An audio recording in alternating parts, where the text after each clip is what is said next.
ഉപ്പ മൂത്താപ്പ പറഞ്ഞു കോയനെ വിളിച്ചിട്ടുണ്ടെന്ന്. മൂക്കാത്ത വായ വെച്ചിട്ട് വെട്ടാ പറയാ ഞാൻ ആ തവളന്റെ പേരേക്കൊന്ന് പോയോക്കട്ടെ. തവളേ പടച്ചോനെ നീർക്കോലി പെട്ടു മനസ്സം ഇങ്ങോട്ടാണ് റബ്ബേ തുടങ്ങി. ഇതാരെങ്കിലും വാതിൽ മുട്ടിക്കണോ? അങ്ങനെ സമ്മതിച്ചേ മുട്ടിക്കണെങ്കിലേ മാറ്റതേ വാതിൽ മുട്ടണില്ല. ഇതിനെ വാതിലച്ച മനസ്സിന് കുടിയിൽ കഴിഞ്ഞു വെച്ചെടുക്കാണ്. അടുക്കളയിലൊന്നും റാക്ക് വാർത്തയില്ലേ തവളെ? നീർക്കോലിയെ മൾട്ടി ഫുഡോട്ടാണ് ഇതിന്റെ പണി. വോട്ടൊക്കെ അതിന്റെ പണി തുടങ്ങിയോ? നമ്മളെ ആസാരിയെ അത് ശരി. ധർമ്മരാജൻ വരും. അമൃതരാജൻ ഉണ്ടോ?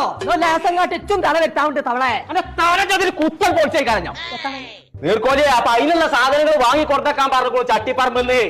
അവിടെ ഉണ്ടല്ലോ ഒരു കട, അൻസോ എന്നാണ് അതിന്റെ പേര്. അതിന് ഹാൻസിന്റെ കടയിൽ നിന്നൊക്കെ കിട്ടുമോ തവളെ? എല്ലാം എത്ര വെച്ചിട്ട് മനുഷ്യനോട് പറയാ പോയോ ജിന്നാബോ വരുവാൻ കൊടുത്തോ തവളെ? അല്ല പോയേ എവിടെ കട എന്ന് പറഞ്ഞേ? ഇപ്പൊ എനിക്ക് ചെവിയാർ കേട്ടെ.